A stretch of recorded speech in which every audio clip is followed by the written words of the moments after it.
I want to share this true story that happened when my wife first came to Australia on a tourist visa back in April of 2014. The reason I feel it's important to share is so you guys know the mistakes I made around this that greatly impacted my wife, who at that time was my fiancée.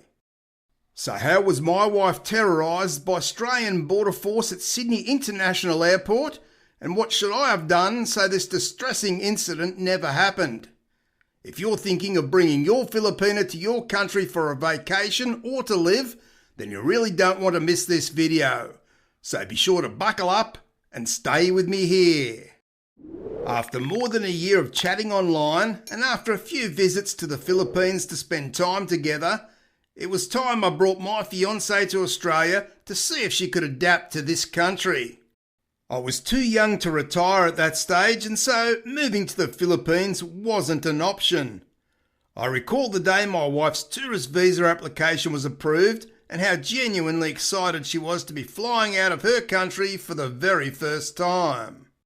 My wife was born into a family where life was often a bit of a struggle, and she needed to leave school in Year 9 to care for her ailing mother, who sadly passed a couple of years later. She ended up going to the big city, where she eventually gained employment as a CCTV security officer in Makati. Her goal was to earn money and try and create a better life for herself and her young daughter, who was being cared for by a sister, as my wife was working 12-hour shifts 7 days a week. She'd no doubt created a reasonable life for herself and her daughter as a single mum. It took much courage for her to leave her ex, who was a lazy man who wanted to play around and thought he could do so with no consequences. But still, even after 8 years away from him and working in the big city, my wife was still rather naive to the ways of the world. The furthest she had ever travelled was from Luzon to Visayas and never beyond the Philippines. At the time my wife was set to travel to Australia, I knew she was rather excited, but also rather apprehensive. I went through with her several times about the processes she'll need to go through at the airport and made sure she understood she'll need her passport and other information handy at all times.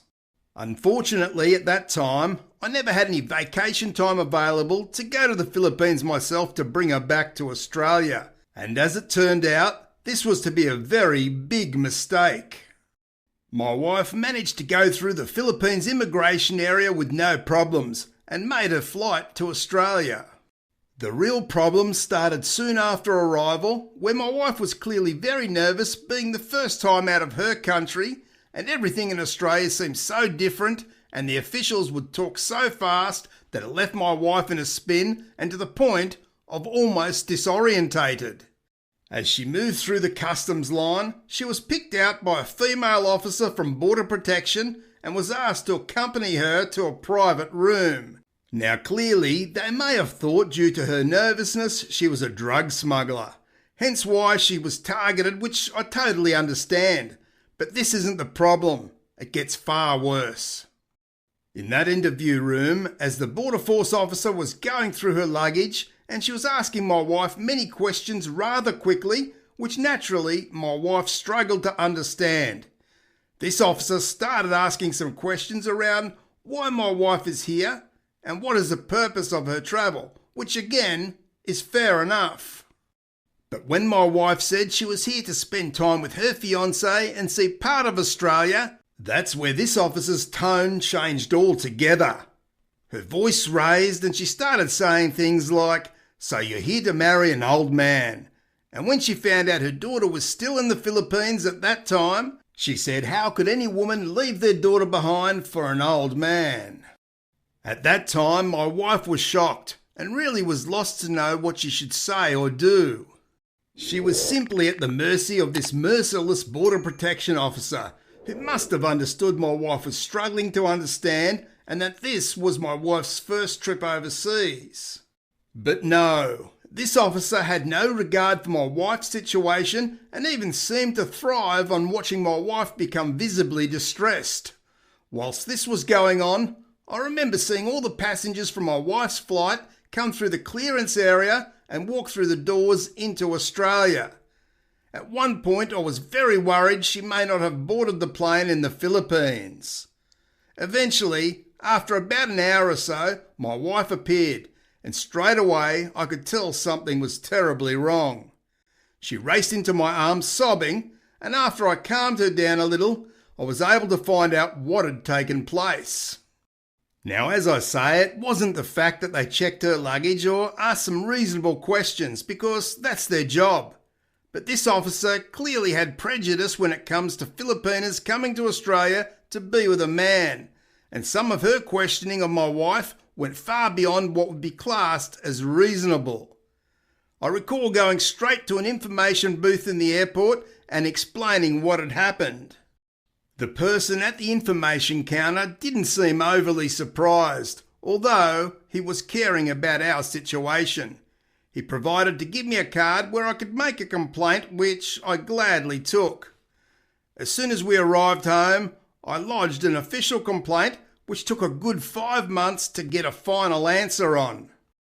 I requested that they review the video and the conversations this officer had with my wife, as I was not happy about some personal judgments and attacks that was made from this officer towards my wife.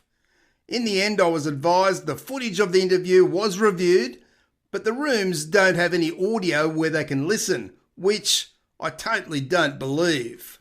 They did say that this officer has been reminded of the correct procedures when interviewing travellers into the country. So from this, I assume she was most likely warned or reprimanded, and then allowed to go about terrorising some more Filipinas entering Australia to be with their partner. To this day, I do blame myself somewhat, as I should have taken a few days off work, even if it was just to fly to the Philippines, meet my wife in Manila, and then fly back with her to Australia the next day. That would have been the right thing to do, knowing my wife had never been out of her country and that she would of course been very nervous doing this by herself. To this day, I can't help to think that if I'd been coming back with her to Australia, this would never have been a problem. So I tell you guys this so you can learn from my monstrous error, and so that you guys can do the right thing by your Filipina, especially if she's like mine, who's not experienced in the ways of the world, international travel, and your country. Just to make sure that she's okay and doesn't have to go through anything like my wife did, which I'll tell you affected her for some time, and it wasn't a great introduction to Australia. If she's coming to your country for a holiday or to live, then go and pick her up and fly with her to your country. Trust me guys, if I could do it all again, I'd certainly be doing it this way, even if I had to take some time off work without pay, and if I never had the money to fly to the Philippines, then I would now delay her coming until I did have the money. This really is important and something that shouldn't be overlooked, and I hope it'll hit home with many of you guys when looking at bringing your Filipina to your country. Thanks for watching, and I'll see you in the next video.